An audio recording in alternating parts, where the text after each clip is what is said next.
Bonjour à tous. En ce début de semaine froid, alors là à peu près pendant 15 jours environ, il y aura des températures largement dessous de zéro, enfin largement, -4, -2, jusqu'à -8 je crois, même la semaine d'après, donc ça dépend de la région où vous êtes. Donc géographiquement, tout dépend où vous vous situez. Alors en ce lundi matin, dur hein, le lundi matin, je ne sais pas si vous aimez le lundi, hein. C'est un jour vraiment, c'est le jour de la lune, ça correspond à la lune. Et bah, l'actualité toujours toujours stand-by, hein, toujours un petit peu pareil, hein. Pour certains c'est métro boulot dodo, etc. Donc un petit peu de ci, un petit peu de ça, hein, comme les ingrédients, hein, qu'on rajoute dans nos aliments. Et puis ben voilà, la situation a l'air d'être au statu quo plus ou moins. Et puis de nouvelles soi-disant variantes, hein, seraient là, notamment la variante anglaise, mais il y aurait aussi une variante sud-africaine, je crois, et brésilienne. Ils sont très inquiets, là je lisais ça dans France Figaro, pardon, où ils expliquent qu'elle serait beaucoup plus contaminante et peut-être plus dangereuse. Bon, du coup, ils vont essayer de renforcer la sécurité, peut-être dans les aéroports, je sais pas. Donc, parce que vu que les frontières c'est des passoires, surtout si on fait une immigration. Ça, ce qui est rigolo, vous voyez, c'est toujours un petit peu cette espèce de. Enfin, on est toujours dans l'antagonisme en fait, on est toujours dans les paradoxes avec généralement les gouvernements, hein, quels qu'ils soient. Et en fait, on dit, bah oui, faut contrôler nos frontières, mais d'un autre côté, vous avez une politique européenne immigrationniste, hein, qui est complètement déjantée, donc des gens qui viennent notamment d'Afrique justement. Donc imaginez que en Afrique du Sud, bah, contamine l'Afrique, l'Afrique qui vient en Europe, vous voyez, en France, en Espagne, au Portugal, en Allemagne, et on vous dit après, ben ouais, il faut faire attention quand même, hein, parce qu'il y a un risque de propagation de cette souche, ou du moins de cette variante, hein. Moi j'y connais pas grand-chose, mais d'un autre côté, eh ben, vous avez tout le temps cette immigration massive qui arrive de partout. Vous voyez un peu ces politiques débiles, hein, ce que disait tout à fait Nietzsche, hein, quand il parlait du monstre froid, le monstre froid des monstres froids, où on voit l'hypocrisie permanente, hein, de l'incompétence, de. Enfin, je sais pas comment. Ouais, bon, faut faire appel après à des cabinets, hein, comme McKinsey, justement, hein, pour repenser. Hein, on a des penseurs, aujourd'hui, on a des grands penseurs, on a des grands experts dans tous les domaines, et on s'aperçoit que le monde est dans une catastrophe. Il est dans une urgence comme il n'a jamais été. Hein, notre planète crie au secours, mais on s'aperçoit qu'il y a une incompétence totale. On est en pleine idiocratie comme dans le film, hein, vraiment, voilà, parce que déjà le QI descend un petit peu chaque année, hein, il perd quand même 3 4 points, voire plus, hein.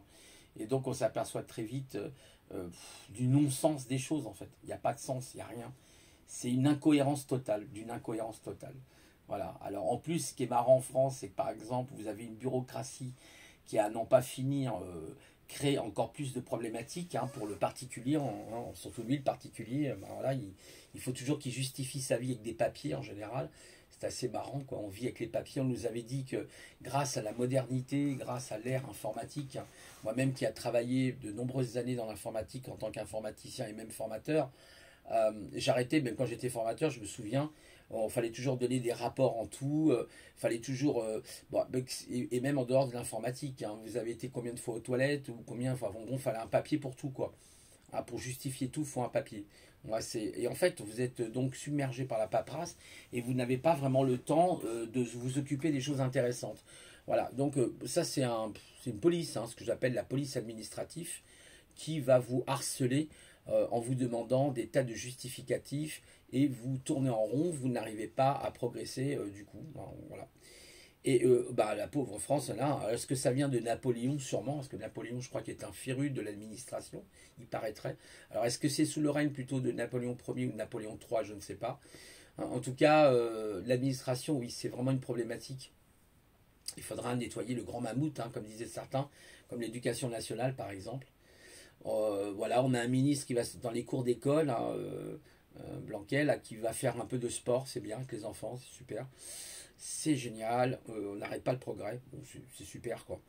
En attendant, le pays est en train de s'écrouler sur le plan économique, hein, parce que de toute façon, tout ça, c'est orchestré au plus haut niveau. Hein, c'est pas l'État qui l'orchestre, c'est au plus haut niveau de l'État. Euh, on profite, hein, c'est ce que je vous ai parlé la dernière fois dans la capsule opportuniste. Hein. Voilà, bon, on va pas y revenir. Hein, vous avez cette capsule, vous pouvez la réécouter si ça vous enchante et donner votre avis hein, d'ailleurs sur, sur ce point de vue qui est l'opportunisme. Et donc, en fait, bah, on tourne en rond. Hein, on tourne en rond. Moi, j'avais déjà, sans vouloir m'en vanter, prédit beaucoup de choses. Hein, voilà. Si, si les gens pouvaient savoir ce que j'ai prédit, moi je le dis pas simplement, c'est tout simplement ça. Je le garde un peu pour moi. J'ai prédit, j'ai pas envie de dire tout ce que je vois déjà. Donc, parce que par rapport au futur, je vois beaucoup de choses. Mais j'ai pas envie de le dire parce que j'ai pas envie d'être passé pour encore un espèce d'ulurbulu, vous savez, un espèce de bubule, un espèce de, hein, vous voyez, de dégénéré. Non, non, je garderai ça pour moi, je garde mes secrets pour moi. Ça ne sert à rien de toute façon, ça ne fera pas avancer le schmilblick. Mais souvent, je ne me suis pas trompé. Souvent, je ne me suis pas trompé. Parce que j'ai la possibilité de sentir les choses à l'avance. Voilà, et je sais pourquoi, par rapport aux événements, par rapport aux circonstances géopolitiques ou autres, de voir un petit peu, de pouvoir me projeter, de lancer une signature au loin pour voir effectivement que c'était bien la mienne et que je ne me suis pas trompé. Donc, eh ben, bon courage à tout le monde, parce que du coup, bah, il nous faut du courage. Hein.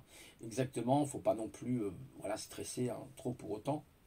Mais c'est une réalité dans laquelle nous sommes. Voilà, il faut faire avec. Hein, il faut faire avec.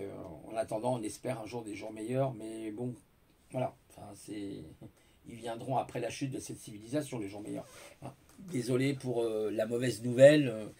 Mais la mauvaise nouvelle, c'est la chute de cette civilisation. Il n'y a pas besoin d'aller plus loin.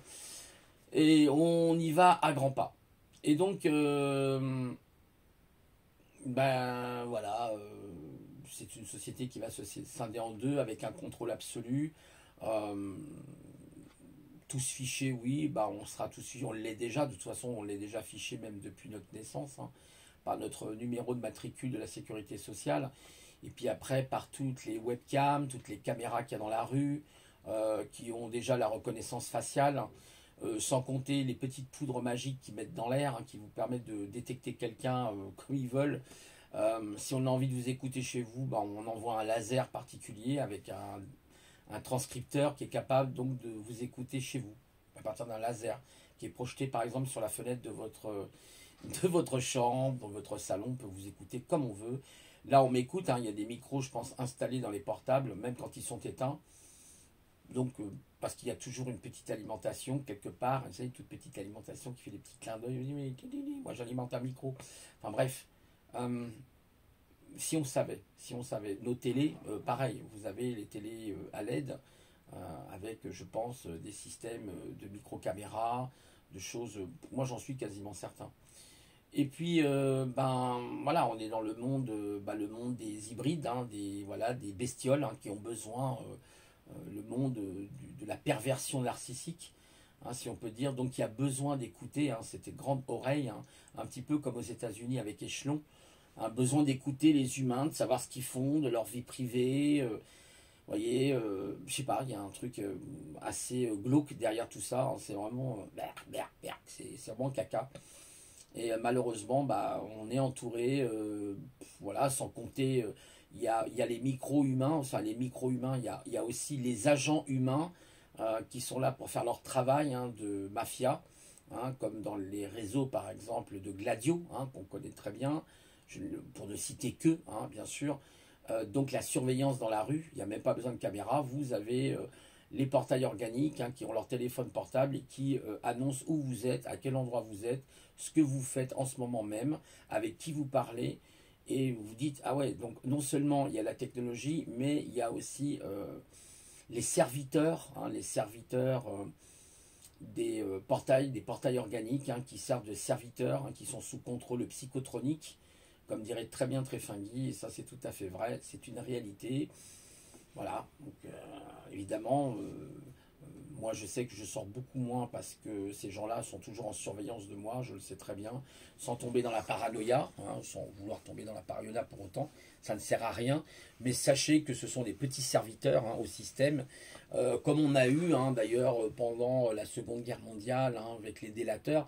Vous voyez aujourd'hui maintenant cette délation permanente, hein, du voisin envers la voisine ou de la voisine envers le voisin. Euh, vous avez un truc qui me fait toujours rigoler, c'est surveiller votre voisin. Vous savez, cette espèce de publicité avec ces petites pancartes qui surveillez votre voisin. Bah oui, on n'a pas eu besoin de plus. Regardez, d'ailleurs, à l'époque, même où il n'y avait pas toutes les caméras, il n'y avait pas cette technologie qui existait, et ben, on avait quand même des réseaux d'information, voyez, notamment à travers le réseau Gladio. Donc on pouvait savoir ce que faisaient les opposants politiques, par exemple. Et pourtant, il n'y avait pas de caméra, il n'y avait pas d'Internet, et on arrivait à savoir, à colporter ce qui se passait chez l'un et chez l'autre. Donc vous voyez, parce que nous sommes entourés de petites bestioles, hein, autour de nous, comme les parasites, hein, qui sont sur votre peau. Ben, vous avez des petites bestioles, hein, qui font leur travail, hein, c'est leur, comme des ruches. En fait, ils travaillent en ruche en général d'ailleurs. Ils travaillent en groupe, ce sont des groupes. Hein, c'est comme les abeilles, elles travaillent en ruche. Ben, eux, ils travaillent en ruche aussi. Voilà, donc si vous voulez être surveillé, vous l'êtes. Hein, vous n'avez même pas besoin de vous en faire là-dessus. Euh, voilà, donc ben, il faut vraiment avoir beaucoup de force, de volonté, hein, pour se battre dans ce monde, hein, dans ce monde à l'envers qui est le démon en fait, hein, tout simplement. Euh, Comme disait, je lisais, bon, c'est marrant, la souffrance de l'homme, elle commence avec son propre corps. D'ailleurs, c'est assez surprenant ce que disait Arthur Schopenhauer dans, je crois, c'était dans euh, Le monde de la volonté et comme démonstration. Et, en fait, c'est exactement ça, c'est la souffrance. Schopenhauer, souvent, ce philosophe expliquait euh, comment les désirs nous font souffrir, parce qu'on a des désirs à l'infini. Et c'est vrai que quand un désir, a priori, a l'air assouvi, un autre naît, voire des millions, enfin des dizaines de milliers naissent. Vous voyez, enfin bon, voilà, c'est une boucle infernale dans laquelle on est du désir. Alors pour couper ce désir, Schopenhauer conseillait de faire de l'art, de la contemplation, de la nature par exemple, de jouer d'un instrument de musique, d'être un virtuose du dessin, de lire pour arrêter d'avoir par exemple des achats compulsifs, hein, qui sont des désirs permanents pour combler une espèce de manque. Et donc Schopenhauer avait raison sur cette question-là. Alors on l'appelait l'éternel pessimiste parce que ensuite Nietzsche est venu, hein, qui était quand même un de ses élèves, hein, qui était un fervent admirateur de Nietzsche, enfin de Schopenhauer. Nietzsche était un fervent admirateur de Schopenhauer, mais la différence c'est que Nietzsche a plutôt parlé de la joie. Alors que, en fait, Arthur Schopenhauer, c'était très intéressant. Il donnait effectivement des conseils, mais il n'engageait pas l'homme à devenir un surhomme, vous voyez, par exemple. Donc, alors que Nietzsche a plutôt encouragé, par exemple, la joie. D'ailleurs, il a écrit une œuvre, hein, qui a été magnifique, qui était le gai savoir, justement, pour que le savoir, justement, nous rende heureux. Et c'est à travers notamment le savoir qu'on atteint le bonheur, à travers la connaissance qu'on atteint aussi une forme de bonheur. Et on n'a plus ces désirs, en fait, si vous voulez, superficiels, que notre cerveau nous trompe. C'est pour ça qu'il faut couper sa télé, parce que les publicités sont faites pour vous consommiez, justement. Ils ont tout fait pour que nous consommions. Ils jouent beaucoup avec l'image, ils sont très malins. Et nous nous faisons avoir. Vous voyez d'ailleurs, même quand vous avez un téléphone portable, je ne sais pas si vous observez, si vous n'avez pas pris un engagement comme un premium ou autre, bah vous êtes envahi par la pub, envahi par la publicité, et acheter telle pommade, et acheter ci. Et en fait, si on écoute tout ça, bah, il nous faudrait 10 comptes bancaires. Donc en fait, il faut, bah voilà, pour pas avoir ce désir, comme disait Schopenhauer, s'occuper, occuper son esprit à des œuvres louable, à des œuvres d'art par exemple, hein, où il conseille de scruter les œuvres d'art. Quand on regarde un tableau, et ben on est occupé à regarder le tableau, on est coupé de ses désirs en fait. Voilà. Le désir de l'autre aussi au niveau des deux sexes opposés, c'est aussi une forme de désir, hein, c'est l'objet, on veut posséder l'objet, et l'objet finit par nous posséder. Voilà, hein, vous voyez. Euh, et donc, bah, c'était bien, je trouvais que cette analyse de Schopenhauer est tout à fait juste. Voilà. Donc voilà, être tous fichés, tout ceci, tout cela, oui, nous le sommes malheureusement. Hein, on le voit un peu plus chaque jour. Et voilà, c'est tout. C'est tout. Après, est-ce que on deviendra un vendetta un jour? Peut-être qu'il y aura une vendetta qui sera faite, je ne sais pas. Mais pour le moment, non. Voilà, et bah écoutez, moi je vous souhaite une bonne journée, j'ai plus grand chose à dire, et puis bah, je vous dis bah, une prochaine fois, hein, voilà. Allez, au revoir à tous et à toutes.